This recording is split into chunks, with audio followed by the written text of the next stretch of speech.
Lorath, our favorite drunken grandpa of the Horadrim, helped guide the Wanderer in Diablo 4 to take down Elias and Lilith in the depths of hell. But most notably in Vessel of Hatred, he was replaced by Eru, who first greeted us like a creepy uncle at the beach. So the question does arise, why was Lorath not in Vessel of Hatred? What was he up to? And where is he now? In this video, we're going to dive into exactly that, mostly utilizing the Book of Lorath, which takes place after the events of Lilith's downfall. So starting off the video, let's talk about when we last saw Lorath, and that was during the base game of Diablo 4. We meet Lorath as a drunken, depressed hermit, and he listens to the Wanderer's tales and helps us track down this pale priest as well as Lilith's whereabouts. In the end, he reunites with his fellow Horadric brother Donan. They work with the Wanderer to take down their treacherous brother Elias, and then venture into the depths of hell together to take down Lilith herself.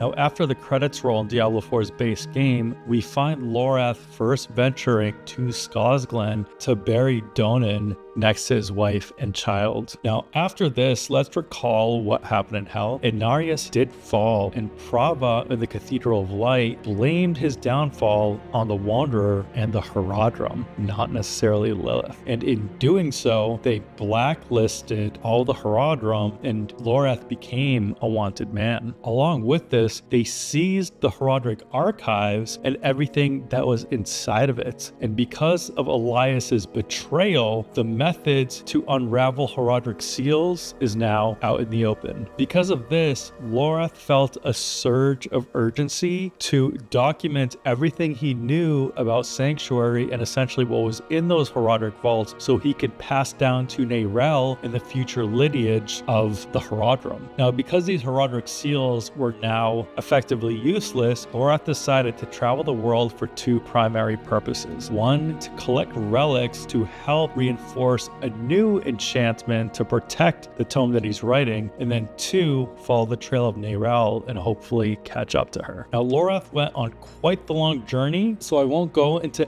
every detail, but I will give you a highlight of what was covered in the Book of Lorath. So in the Eastern continent, after Lorath buried Donan, he took a trip to the Druid College to secure his first relic, and that was a leaf from a great oak tree, which would form the base of a protection spell for that tome. After this, Lorath went back to his cabin in Kovashad to secure it there, and within his secret stash, he found a letter written by Tyrael to him, primarily trying to alleviate his guilt over what happened to Elias and not to blame him there. Now, think about it. Lorath was originally part of the new Horadrim that Tyrael formed to guard the Black Soulstone, and they had failed to protect it from malthael, who ended up to lead to the Great Enmity, so you could just imagine the degree of survivor's guilt that Lorath is holding onto. Following this, he ventured down south to Hawezar to collect a scale of Rothma's serpent. And over here, he wanted to go and check up on Taisa, the Hawezar witch that was used as a vessel for Tyrael, but due to his anxiety and fear of the Tree of Whispers, after the deal he made to find out Elias' secret, he decided against it and not to get closer because of her association with that tree. He then ventured west to Caldeum to collect an arrow called the Breath of Philios. Now, if you recall, Philios is one of the deities and a Nephilim ancient that lived in the Skovos Isles. And there's a reason he collected this, which we'll go in a little bit further on in the video. Next, he traveled south to Kurast. Now, he did this between the time of Diablo 4 and Vessel of Hatred. And when he arrived in Kurast, he found the city in absolute chaos, with citizens running around and murdering each other. When he saw this, he stayed there and helped restore order to the city, only to learn that the reason the citizens were acting like that is because Tyrael was there for less than a day. But that was enough for Mephisto's hatred to seep into the citizenry from the stone that she carried. He managed to find a letter from Tyrael there where she regretted going to Nahantu because it only strengthened Mephisto's influence, being close to his old stomping grounds, the Durance of Hate. With these relics in tow, and specifically, remember the arrow we talked about, the Breath of Philios? Let's go back a little bit to Diablo 3. I'm wondering if you remember this specific quote he had with Tyrael in adventure mode. Lorath, I haven't heard from the Horadrim we sent to the Skovos Isles. Skovos is a dangerous land. I hate to think that any more of our order could come to harm. All of us know the risks, Tyrael, but we believe in the new Horadrim.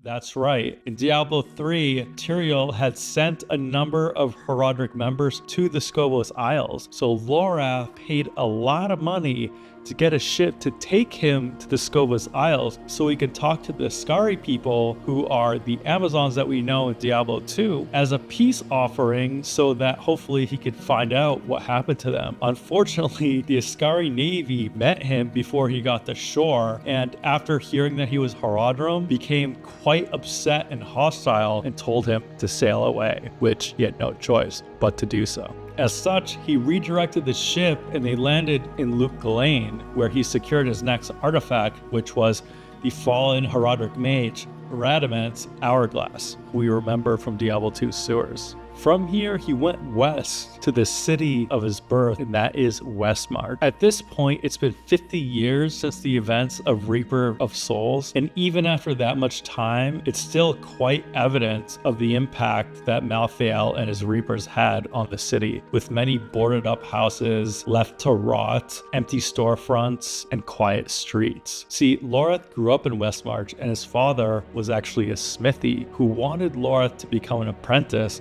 but Lorath, being the rebel that he was, chose a different path.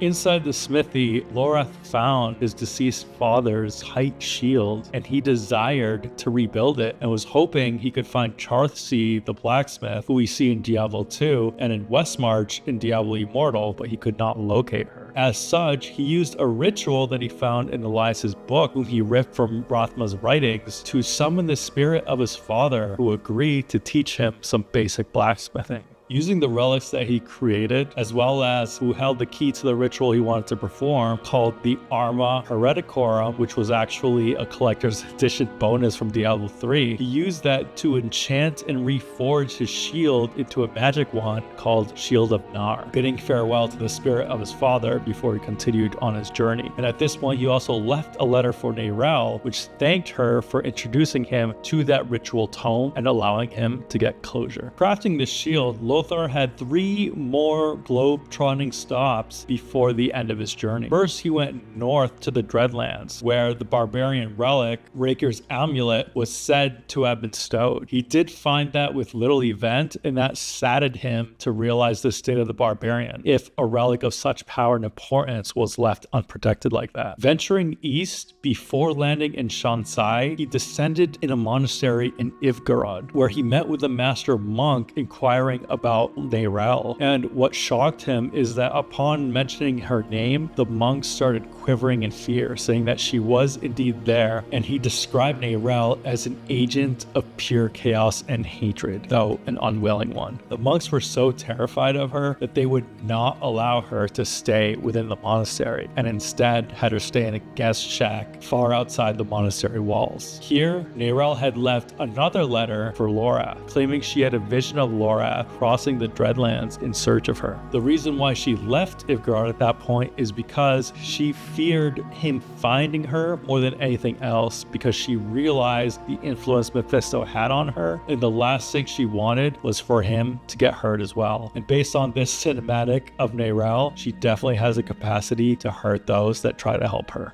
At this point, Lorath was torn when he read that letter, and he decided he had 2 choices to make. 1, will he continue chasing Tyrael? Or 2, would he choose to focus on finishing his book before anything else? After a tough decision, he decided to venture forth to Xiansai and finish his book. So in Xiansai, he found his final relic called Rid's Conduit. And what he did with this is that he took the magic energy from the shield he created, the Shield of Nar, as well as the amulet he got from the barbarians in the Dreadland, Raker's Amulet, and he used their magic essences to create wards on the front and the back of the book that only Tyrael or other acquainted Horadrim could access, preventing anyone from dark or demonic intent to be able to read the book. And as as a final note, Lorath left a letter to Tyrael in the book stating that Tyrael, if you were able to read the book with these words in place, it means she would be the first person to ever hold onto a soul stone and not succumb to its influence. So based on Lorath not being present in Vessel of Hatred, it's reasonable to assume that he was finishing this book, his tome to Tyrael, in Xiansai at the time of Vessel of Hatred's events, which takes place shortly after Tyrael left Ivgorod. Also, within Vessel of Hatred, we do go back to the Herodic Vaults with Tyrael and uncover some activity and a few clues left by Lorath. One being a letter that he burnt that appears to be addressed to Tyrael, showing that he was trying to understand where Tyrael went and why his attempts at contact were not going through. So could Lorath now be in search of his former mentor, Tyrael? And lastly, if we're breaking the fourth wall here, one reason that Lorath wasn't in Vessel of Hatred could just be because the voice actor, who's a well-known actor named Ralph Ineson, just had a scheduling conflict during the production of Vessel of Hatred. Because if you think about it, in 2024, he was in a few movies like Nosferatu, he has the upcoming Fantastic Four, among many other projects. Not to mention that alongside Diablo 4, that same summer, we got Final Fantasy 16, where he was the voice of Cid.